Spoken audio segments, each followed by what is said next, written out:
All right, thank you so much for staying with Daybreak. We're getting into the tail end of this discussion. It's the Mwananchi budget. There's several issues that have come up: security training, SACCOs, credit, port congestion, petroleum products, prices and transport, local contractors and hiring them, training and arming guards, taxes payment, apps regularization and pricing, importation of fish, and lastly, empowerment of the girl child who wants to get into the border sector. Honorable Nasula, I'll start with you. Thank you. On the issue of incentives and also even the issue of petroleum, which is true that once it goes up, then it affects everything. That will come in the finance bill, which will come after the budget, is when now we will see, and that is what I think we used to listen to very well, the finance bill, to see where government has given an incentive, has reduced some taxes, has increased taxes elsewhere, and as your legislators will also be keen, because Treasury will be reading the finance bill after the budget, to see the incentives, and will definitely debate about it and also pass that finance bill. On the issue of Mama Shanga, because I'm also keen on it, the beads. In this budget, there's a program that is there that is called Ushanga. And also, I have seen other counties, they've put our women into cooperatives and put them together and market also the kind of work that they do, and also improve the kind of work that they do to meet international standards and help them to market even internationally. We put last budget, I know it was about 200 million. It was a pilot project, and it's just now to follow up oversight on how it has continued to impact on our women and also the young people who are engaged in the bid work, to make sure that it pays for them.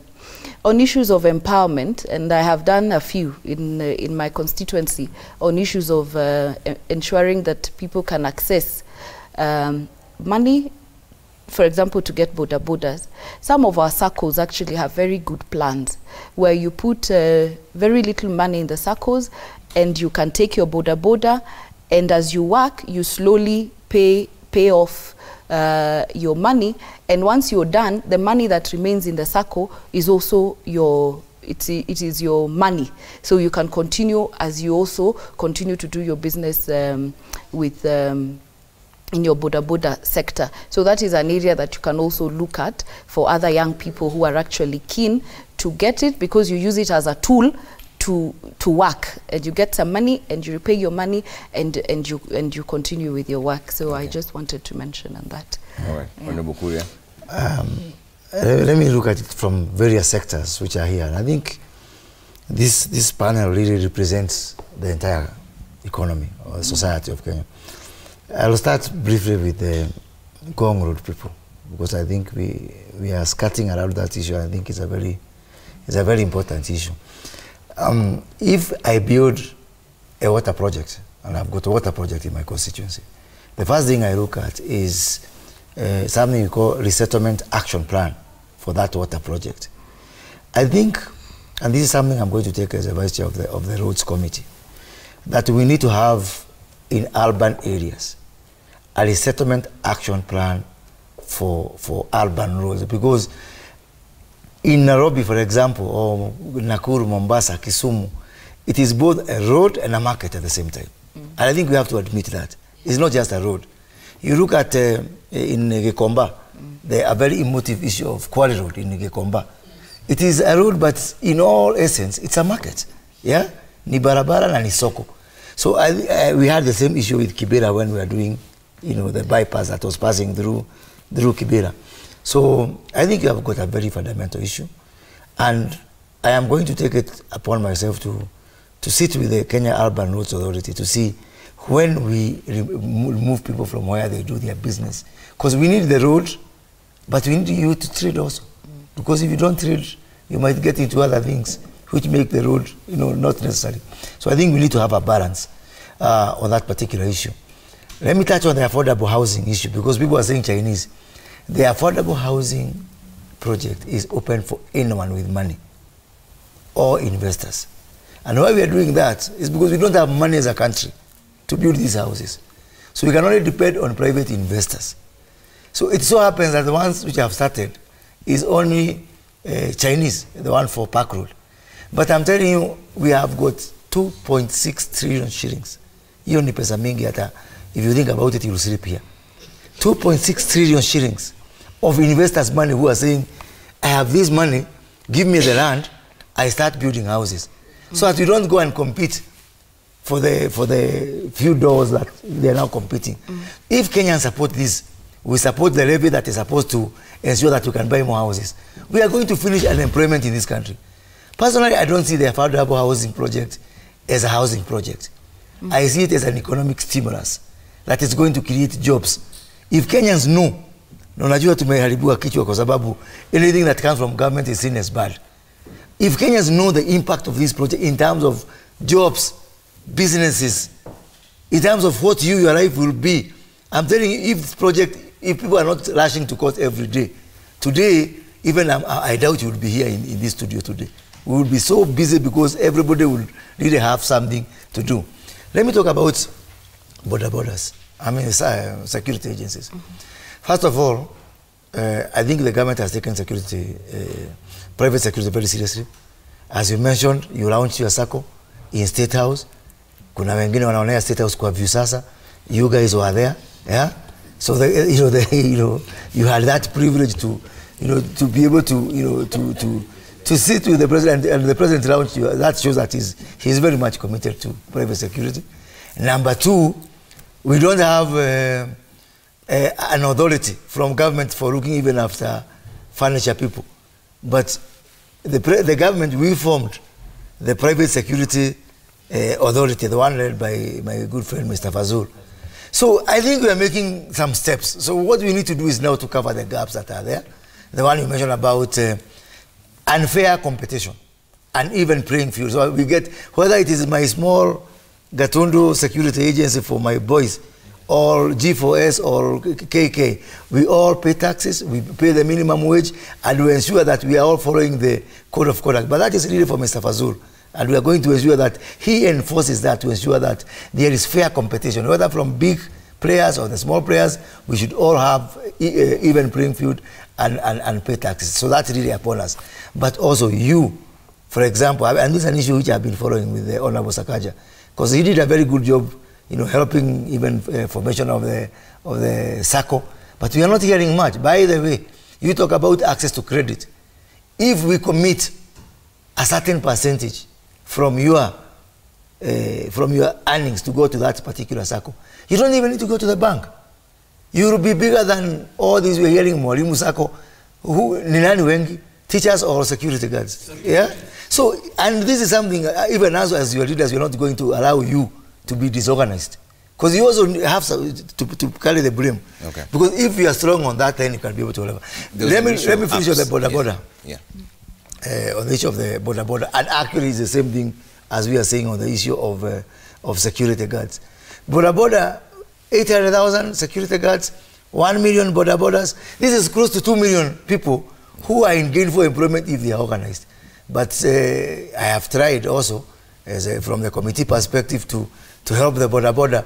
But my brother here, you are the Secretary General of Border Association. I can promise you there are 49 others like him who claim to be Secretary General. Get organized, Get organized, but also we can be able to engage. And also let's affiliate all these things to the national, like the Chamber of Commerce, so that we can be able to help or the SME association, because we are also SMEs. You talk about the apps and the technologies. And the pricing, yes. And the pricing. Again, please, let us face reality. Let us face reality. These digital mechanisms are here. Yeah. They are here to stay. We can do what we can be able to do in terms of setting the minimum pricing or coming up with, a fair mechanism. But competition also is here to stay. Okay. And we need to devise more and more. All right. What I decry is that we don't have this kind of forum to be able to exchange all these ideas. Okay. We have to wind up now, but Honorable Lesuda, we've really run out of time. There's no questions, just a statement maybe. You can get him the microphone and yourself as well for a quick statement. But Honorable Lesuda, I'd like you to tell us your concerns about this current budget, because you've raised them in the BPS policy, a lot of it. Yes. Very briefly. Very briefly, and there are recommendations that are being tabled from the Budget and Appropriations Committee today in Parliament. For example, on issues, for example, with healthcare, we're saying we need to audit the pilot. You know, we did the pilot of the universal healthcare. We have put 4 billion in it. Before we continue implementing, we need to look back as a country and see how did this work? How do we need to make it better before we start implementing the 4 billion and the uptake? That is one. The issue of stalled projects. We want a serious audit on the stalled projects and the issues of the pending bill to see that we pay before any other new one. The issue of Ajira, for our young people to be able to access the money. We are also recommending as a Budget and Appropriations Committee that the ICT Ministry, which is in charge, fast tracks. Because I don't think even we spent the money that we put last time on it because of small issues about regulations and things like that. We need it to be constituted very quickly so that our people can actually access that money, the SMEs and everybody. So we've looked at each sector and seen and look at it, the TVET, everything. You've raised concerns. We've raised concerns also as the legislatures on this budget that we would like to see before even the implementation of this budget. Any more concerns? I have got 3 main concerns. One is about the liquidity of the economy. There's no money circulating in the economy. That's why it is not by accident that all these people are crying from their different sectors. And it's not witchcraft. It is known reasons. There is a known reason why there's no money in the economy. We are not paying contractors as suppliers. So if they're not paid, then they cannot pay these people. So there's no money that is all over. That is why I have not even left it to pleading with government to pay. I have moved a bill, and I want to thank Honorable Naisura and the National Assembly because they passed my bill to ensure that everybody who supplies government is paid maximum 90 days. And there is a certificate that can be taken to a bank if you don't pay within 90 days. The bill is going to Senate. I'm going to be sitting with my colleagues in Senate. But I also want to go around the country even before it goes to Senate. From end of this month, I want to go around the country to listen to these people. So I ask myself this question. Is it me just dreaming my own things, or is it a problem down there? So I'm going to go and have these kind of forums across the country to listen to Kenyans. My second concern is on the issue of engagement. We are not engaging. By the way, all these others are pointless. If only we could engage. And that's what I'm telling you. If I become president, I'm not campaigning. No campaign. I would be having this kind of forums in Gikomba and Gogoro and whatever. These problems are very manageable. If Kenyans sit together and reason together and say, wacha nikusikilize, then I can go and configure a solution. I give it to you. Then we can all move as a country. All right, but really run out of time. But sovereignty belongs to the people. One line each. You're the final word. Yes, one line. Mine is Kenya need a good plan. For one, now China is busy making things that they are going to sell to Kenya come 50 years. So we need to plan well without using the 6P principle correctly. Proper prior planning prevents poor performance. We are done. We are nowhere. Good place. Good place. Correct. My concern is continuous follow-up of countering radicalization and violence extremism, which is almost killing our children today. If it is left out, even that budget that we are talking about is useless because the majority, the youth, are already mesmerized with what we call drugs and whatever. Last statement. Thank you so much. My statement. Very brief. I would like to say that, please, whenever you go to the government and address these issues on security, we are really asking for a living wage. It will really help a big time if maybe you press on that.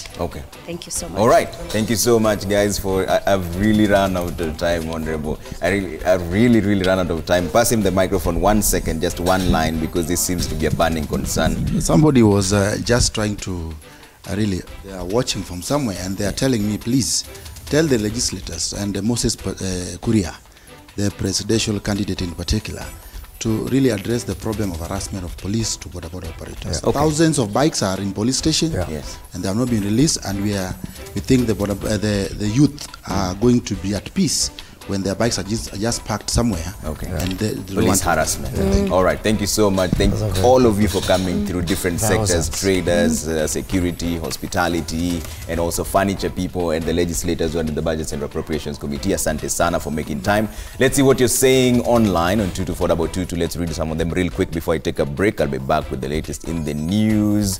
22422 is the SMS line at Citizen TV Kenya. Trevor Mbija, hashtag is Daybreak. Anytime now would be great to have the feedback that you're talking about. Malay from Pumwani Majengo says, what is the government doing to limit these mobile lenders whose interests are very high and have already listed many youths on CRB, and now they can't even access any credit?